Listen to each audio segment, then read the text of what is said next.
What's going on, guys? It's Kai, and on this channel we talk about all things stocks. I upload 3 times a week on this channel, so if you are new, hit that subscribe button. Just letting you know, I'm not a financial advisor, but everything I bring you is straight facts, so let's hop into the video. Today, I'm going to be updating you guys on the Hcmc patent infringement of them suing Philip Morris. Philip Morris has responded to this stock, as he literally said he was going to respond by the 26th of February. And the response, isn't what everyone kind of searching for, but we're going to dive into this video, what his response means and how we're going to move forward. I'm going to cut right to the chase. Gave a motion to dismiss. So let's actually jump into what a motion to dismiss means and if that's actually good for us or if that will benefit the Hcmc stock. So this piece of evidence I got from a Reddit page which someone kind of broke down what the motion to dismiss meant, and I just thought it'd be good to kind of read it off here. If someone's worried about Philip Morris saying motion to dismiss, relax. It's perfectly normal for a company to file a motion to dismiss. The lawsuit update was basically a neutral news for us Hcmc shareholders. Philip Morris filed a motion to dismiss. It may be rejected by the judge, and so the two sides may have to look to reach a settlement. So this is just some definitions here. The motion to dismiss, a motion to dismiss asks the judge to basically get rid of the plaintiff's case. What a plaintiff is basically the party who initiates a lawsuit before the court, so that's Hcmc.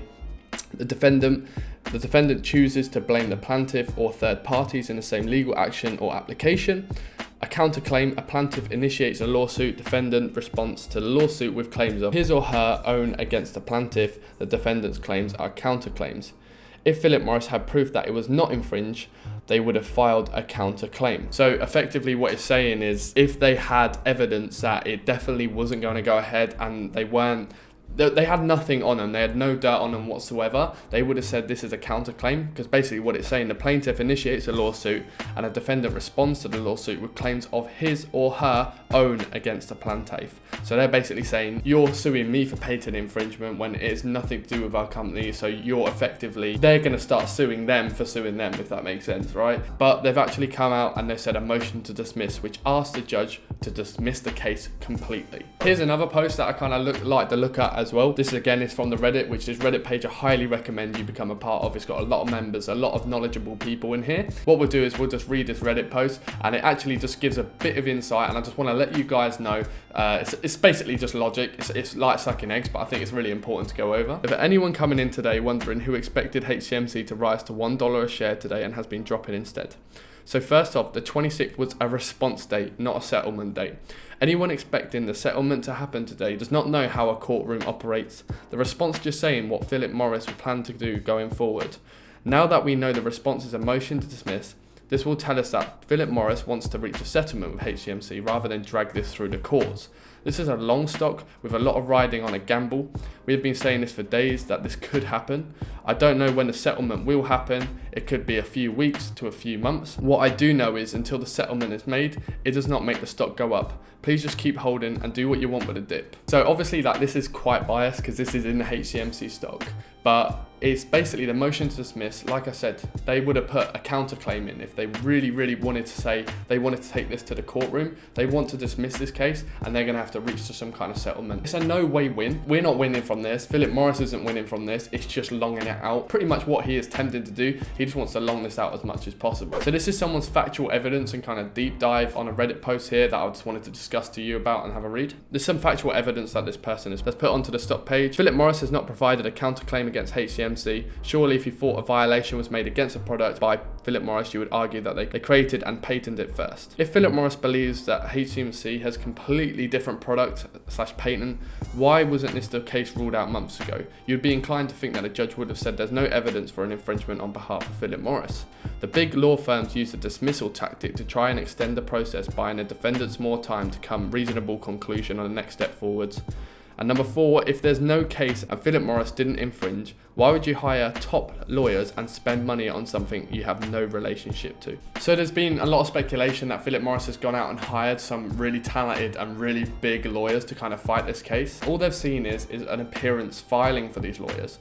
And what an appearance filing really means is basically these lawyers have just let the court case and the court know that they're going to be attending on this case. Like, it doesn't matter, like these lawyers could have been hired yesterday, or these lawyers could have been hired like 15 years ago. Like, there's no saying that they actually did hire these lawyers, and all they've done is just made an appearance filing, so they can actually, if they were to go to court, and they can actually speak on the court. Typically you sort of see this if the party hasn't decided on its legal team yet, and they're rolling it out and picking it as and when the case kind of develops, and then by longing it out, they've got more time to pick what legal team they sort of want. So this is just an appearance filing. Don't know for sure if they've hired their top lawyers or anything like that. This is sort of the update on the Healthier Choices Management Incorporated versus Philip Morris USA case, how it's kind of getting on. So on this article, which is number 31 here, he comes out and says the motion to dismiss for failure to state a claim with brief support, Philip Morris products. There's a lot within this sort of thing. It just kind of states the claim of what Hcmc is suing the patent infringement for, and it also goes into detail about Philip Morris's response, and obviously they're dismissing the case. They want the court to kind of look into it. And another Reddit person has kind of broke this down and just had a look into it. I thought it broke it down really nicely, probably better than I could say it, so I thought we'd look into this. So this is their response to file 31-1, which is on 31-1. Page 6. The introduction. In response to Hcmc device requiring combustion versus IQOS, which heat not burn, combustion does not always result in fire, because a flame is only visible when substances undergoing combustion vaporizes, but when it does, a flame is characteristic indicator of the reaction. A simple search defining combustion and different examples of combustion should yield you the same information. Page number 7. Hcmc's 170 claim explanation, and on page number 8 is Philip Morris's response to terminology of combustion, and on the top page of number 11, Philip Morris continues to argue that the IQOS heats but doesn't combust, and continues to compare them against cigarettes. And on page 20, Hcmc says the presence of 3% of the two important combustion makers, nitrogen oxides and carbon monoxide, indicates at least some combustion occurs. So on page number 20, to continue this, further the FDA found that 1. Carbon monoxide was still present at minimal levels in the IQOS aerosol, because CO can also be formed by thermal decomposition of tobacco components. Keyword here is pyrolysis. Basically, when they burn wood, the flame you are seeing is not from the combustion of the firewood itself, but from the gases released by the pyrolysis. Pyrolysis can decompose materials which reach simply with heat, oxygen, and actually start a fire without direct contact into the flame. What Philip Morris' basic response was that one of the product that they think they are infringing does not produce combustion, and their product does produce combustion. And Hcmc are saying, well, it does produce combustion, hence why the FDA kind of approved this. But here's another Reddit post which breaks this down even further and dives into a bit of detail, like, hold on here guys, this is juicy. So here's someone that's kind of broke it down a little bit, and they say their personal conclusion is that Philip Morris' response is based on inaccurate information.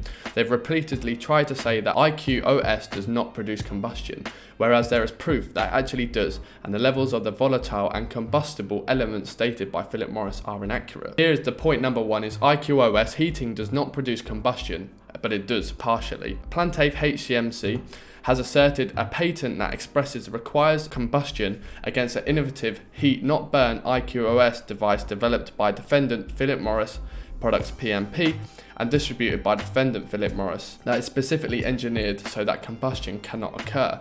And on page 11 it says, since combustion does not occur, the structural integrity of the tobacco stick is retained after use. The tobacco is not consumed, as it is in a cigarette, no ash is formed. The premise here is that the IQOS heating system shuts down at a maximum of 350 degrees the temperature combustion of normal cigarettes instead of between 800 degrees and 1300 degrees. Therefore, it is not considered a product that allegedly produces combustion. The thing is here, we do not need to prove that the IQOS heating produces combustion, but evidence might suffice of its producing partial combustion or incomplete combustion. They have no counter argument and are using this as a means to delay the lawsuit. They literally do not know what to say other than no combustion is happening. So here's my complete conclusion and overview of what I think Hcmc are going to do. Obviously they've done the motion to dismiss to give them more time to fight the lawsuit and to kind of plan what their evidence is going forward. Throughout the whole entire patent infringement, they said their product has not patent infringed their product because their product doesn't produce combustion, whereas theirs do. Upon looking into further evidence, it's clear that their product still creates combustion, and I think this will come to light within the court case. I think this is definitely steering more towards a settlement and the way I sort of think it's going to go. So ultimately, guys, I think this is really good news to us. Philip Morris doesn't look like they have a leg to stand on in terms of the combustion, and that's the only evidence they have. I think he definitely won't want to take this to court, and I think I definitely can see a settlement being paid out. Price is tanked at the moment, but the price is tanked absolutely everywhere. So I wouldn't worry. I want to keep your shares tight. I think we would definitely be rewarded for holding on to this one. Ultimately, a very risky stock. Like, this could all fall to pieces, although the evidence is pointing at, I believe, in the other way. This could fall to pieces. So very high risk but high reward kind of stock. But ultimately, that's why we're all here. We're all here for the high rewards, and this case is looking really, really good, and I believe that this could play out for the right. If there's any evidence that I missed, drop it in a comment down below, and if you did like this video, drop it a like, and I'll see you in the next videos. Peace.